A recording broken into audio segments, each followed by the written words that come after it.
Where to not start reading the Bible, Leviticus. So I'm currently reading through Leviticus, and it is essentially a bunch of rules and regulations surrounding offerings, sin offerings, guilt offerings, etc., sacrifices, what to do with skin diseases, what you're allowed to eat, what you're not allowed to eat. And it's kind of dry, a little repetitive, but I'm going into it with an open mind and an open heart. And a couple of things I pull out of it, like for example, when it talks about what you're allowed to eat and not eat, all the things that we're not allowed to eat, it seems like if you look at science today, it proves that this is maybe a better way. So you can eat completely raw beef. Like for example, if you have a steak, if you sear the outside or trim the outside, you can eat the meat completely raw, and it's pretty safe.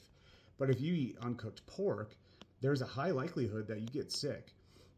You can eat fish, same thing. You can eat most fish raw, but you cannot eat oysters without a completely risk-free experience. There are people that every year from eating oysters.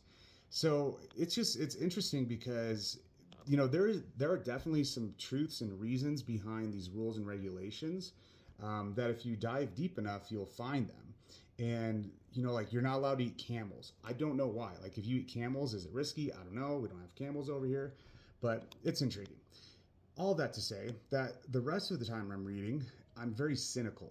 The reason I say that is because when it talks about all of the priestly duties and all the garments they have to wear and the reverence involved with the tabernacle and everything surrounding it, it's made for the glory of God, right? So everything about that is to point towards God's glory. But I feel like the church has taken Leviticus and twisted it in a way to add reverence to the priests.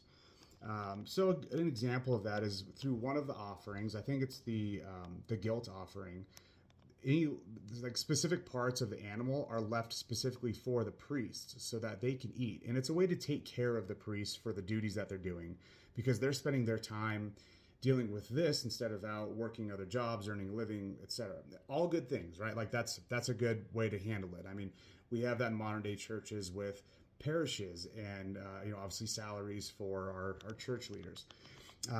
But you take this and you can totally twist it into saying, hey, priests are the only ones allowed in the tabernacle. Therefore, they are the direct connection to God, and you don't have that direct connection. It has to go through us, and we need all these fancy jewels and things because the Bible commands us to, and we have to get fed well, and you can go on and on and on. So it kind of saddens my heart as I'm reading this. I can see where the corruption has taken place, but I have to remind myself that all of these words in this book are here for a reason. And so our job when we're reading this Bible is to find the meaning in it. And I might read through all of Leviticus and get little to nothing out of it.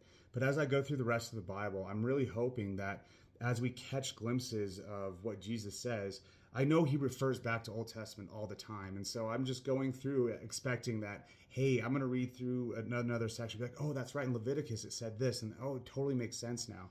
But even besides that, like the things I've mentioned previously in this video, I mean, I'm getting little morsels, right? So again, if you're just starting to read the Bible, I would not read Leviticus to start. Eventually do, right? But if you are keeping up with me, I went through Leviticus 1 through, I think I'm at 15.